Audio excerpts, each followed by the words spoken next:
कथा नहीं सुनता था। गाय चराता था गांव की। तो एक दिन और गोपाल जो गाय चराने वाले थे उन्होंने कहा, यार कभी तो कथा सुन लो, रात दिन पशुओं के पीछे घूमते हो, पशु बुद्धि, कभी तो कथा सुन लो। तो एक दिन सोचा दोपहर के भोजन गांव में पाएंगे जाके अपने घर में, और कथा हो रही वहीं से निकल लेंगे, जो सुन लेंगे तो सुन लेंगे। खड़े खड़े वहां चर्चा चल रही थी, जिसने मनुष्य जन्म लेकर के गुरु मंत्र नहीं लिया और नाम जब भगवान का नहीं किया, उसका जीवन मुर्दा, व्यर्थ जीवन। चला गया सुन के, और बार बार वही दिमाग में कि पंडित जी कह रहे थे गुरु मंत्र नहीं लिया और नाम जप नहीं किया तो मुर्दा जीवन। जिन हरि भगत हृदय नहीं आनी, जीवित सौ समानते प्राणी। दूसरे दिन फिर गया, कहा पंडित जी आपने कल कथा में कहा था गुरु मंत्र ले लेना चाहिए, नहीं तो जीवन मुर्दा हो जाता है, बेकार जीवन रहता है। तो देव गुरु मंत्र आप, और तो हम किसी को जानते नहीं। देखा फटा पुराना कपड़ा, डंडा लिए एक चरवाहा। उनका ऐसे थोड़ी कि तुरंत गुरु मंत्र दे दिया जाता है। आखिरी दिन कथा के मिलना फिर दे देंगे, टाल दिया। अब वो आखिरी दिन कथा के तो दिन चढ़ावा चढ़ रहा था, तो पंडित जी ने कहा जब चलें तब ले लेना गुरु मंत्र, टाल दिया।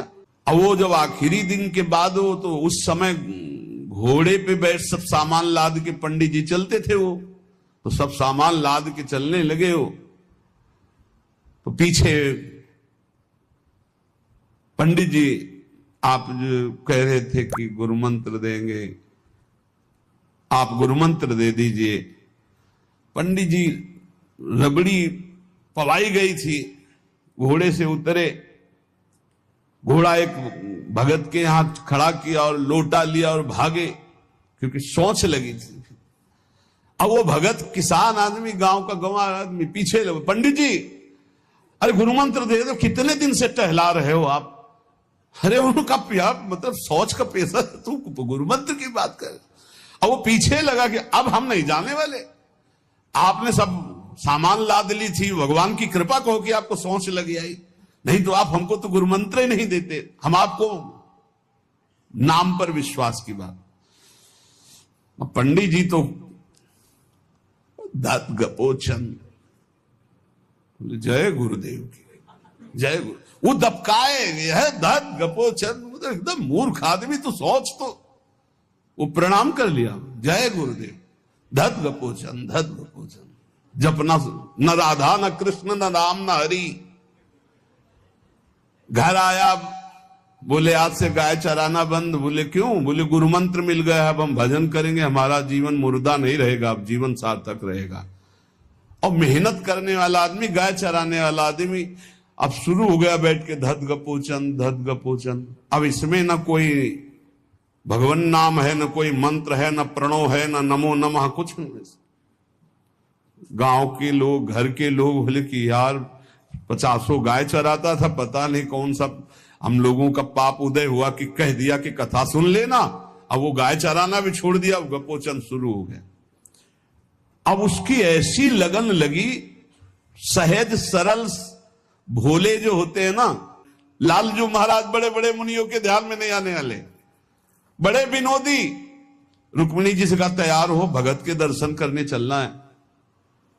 रुक्मिणी जी ने कहा बहुत दिनों बाद आज आपको किसी भक्त की याद आई, प्रभु जरूर कोई महाभागवत होगा, हम चलते हैं। बोले बहुत विचित्र महाभागवत।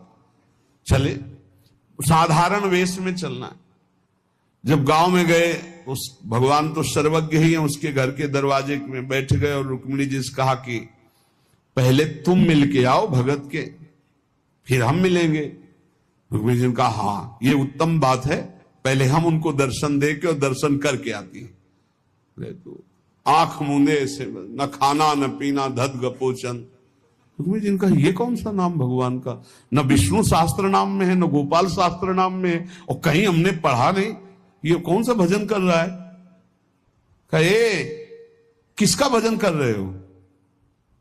चुप रहा। फिर किसका भजन कर? 2-3 बार तो गुस्सा के आंख खोला, देखा कोई स्त्री, तो बोले तुम्हारे वो रुक्मिणी जी आ गई, बोले बहुत जानकार भगत है।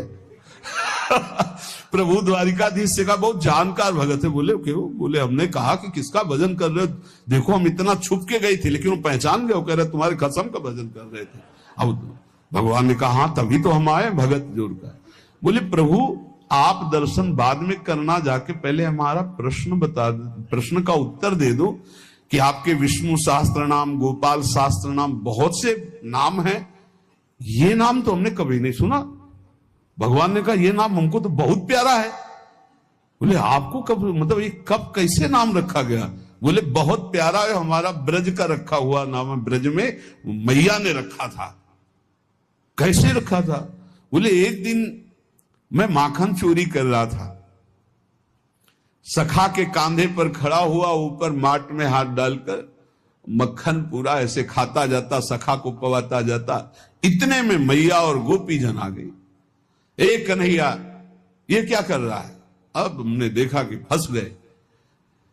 हमने कहा कि मैया हमें बहुत भूख लगी थी और देखा कि इसमें चींटी चढ़ी हुई है, तो हम चींटी निकाल रहे थे। तो बोले चींटी कैसे निकाल लेते?